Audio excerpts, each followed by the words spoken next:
When Star Citizen finally releases, the inevitability is that a whole new wave of players will join. Star Citizen needs to release in a state that captures even some of that new, larger player base and turns them into returning citizens. It's not just the backers that need to be impressed, it's the entire gaming world. I know for some, an immediate doomsday mentality starts to sink in. What if they sell out and make my beloved just like every other game? Well, I think CIG can make the game enjoyable for a larger player base without sacrificing what makes Star Citizen Star Citizen. But it isn't going to be complete with every original promise or feature on launch. Those will come down the line. Today, I want to envision what a released Star Citizen looks like, what features make it complete, and what can be added post-launch based on the current state of development.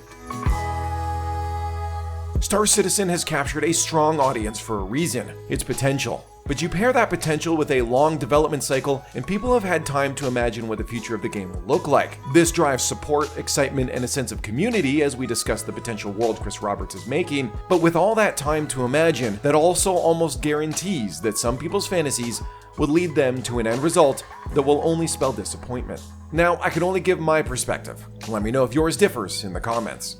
To me, Star Citizen is trying to be a universe sandbox with living lore and a dynamic economic backbone.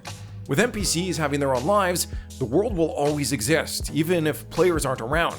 We can affect the universe, but it still lives and breathes, even when we're not there. It aims for immersion by reducing menus and numbers like traditional MMOs, by focusing on deep gameplay loops that require skill. These then lead to emergent gameplay, and are the fundamentals that, if met, could garner a 1.0 release title. So the core features that I think are necessary for a release tend to fall in the does it affect the economy at a fundamental level category. So, what will it release as? The first thing that needs to be addressed is the usability of the game.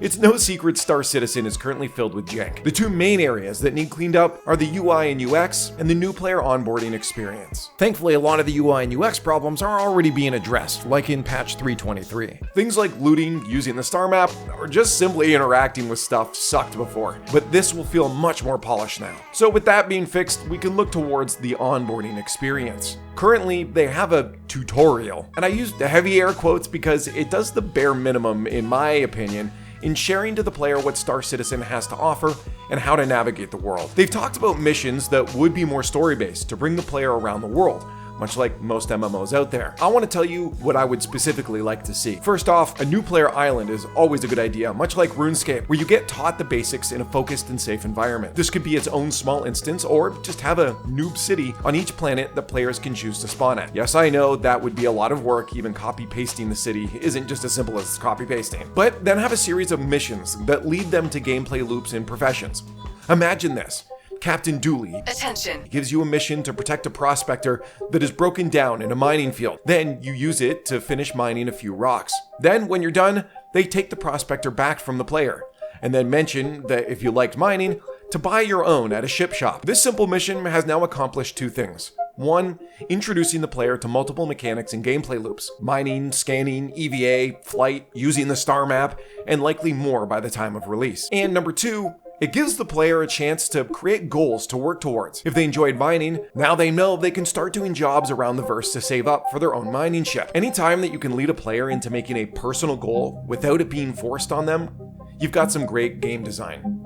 Lead, don't force. Speaking of personal investments, the next feature I think they need to have as a must at launch is base building. And I think they agree, considering now that they've officially started working on it. Base building will give ownership in the game to a player beyond your ship and personal items.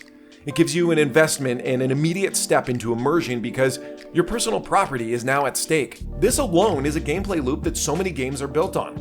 Minecraft, Enshrouded, Valheim, etc. It allows for freedom of creativity and pride. You get players feeling those things, and you've got long-term citizens. Imagine a player scrambling to make its UE protection payment before month's end to make sure pirates don't take advantage of them, or building and defending a piece of Eden in the woods away from the UEE, knowing that if someone finds your little outpost, it could be ransacked.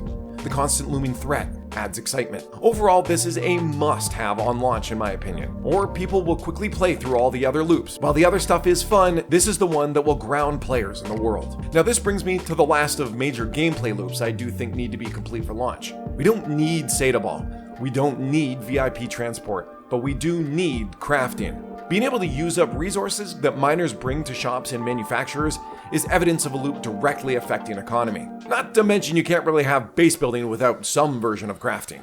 I'm not entirely sure what crafting will look like, just that it needs to be there for a 1.0 release. Of course, to feel big, you need to have a lot of players. This is an MMO after all. To make multiple star systems feel populated, you need the technology to bring a lot of players into the same play space. Enter server meshing. This tech allows different areas of the game world to be simulated by different servers, allowing for large amounts of activities in one play space, as the servers will be able to dynamically boot up or shut down as needed. The best way to envision this is imagine that you're at the bar with your friend, role-playing and having fun. Then suddenly, a space battle breaks out over the city you're at. The server suddenly has a lot more calculations to make than just your bartender mixing a drink. Bullets, missiles, ship collisions, and more. The server prioritizes the battle above your drink. And now suddenly the bartender feels maybe a little more realistic in that he stops paying attention to you.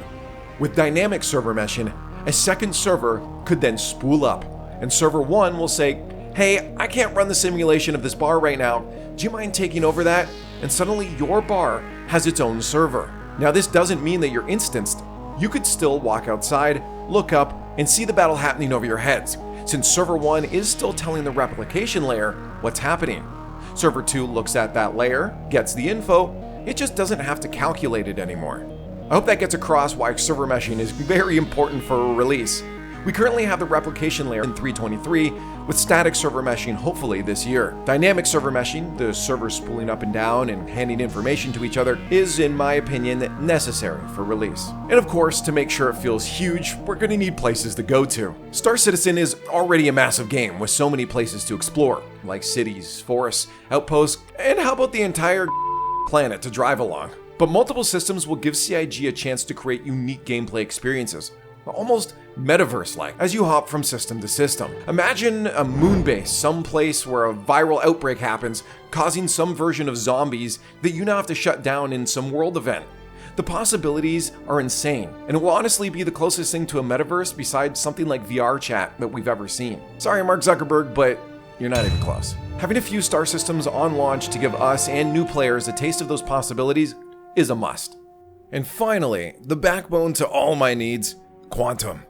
Tony Z, the guy making the dynamic backbone to Star Citizen's economy, has been in hibernation, but I imagine that's because they've been waiting for server meshing to come online. Quanta will run simulations behind the scenes, with AI affecting the game world based on supply and demand, regardless of whether there's anyone online or not. It also gives CIG tools to play Dungeon Master, much like Mr. Joel from Helldivers. Having a world that exists even when no players are online makes that world feel alive and lived in. Having a world that you can affect when you mine too much tin on a planet, causing a price drop and cargo haulers rush to the area to buy cheap cargo, and then suddenly pirates show up to loot everyone, and now you have space battles and police forces, and oh my! That's exciting. But until Quantum is in, everything will feel arbitrary. Devs currently have to balance things manually to a degree when it comes to pricing, and that just feels artificial and not fun. Because it's artificial and not fun. And I, of course, have to tackle the jank I mentioned at the beginning of all of this. It goes without saying that polishing bugs will be important. With things like Death of a Spaceman playing such a heavy role in the world, you really cannot have people dying to random vacuums of space in their ship or invisible debris from desync.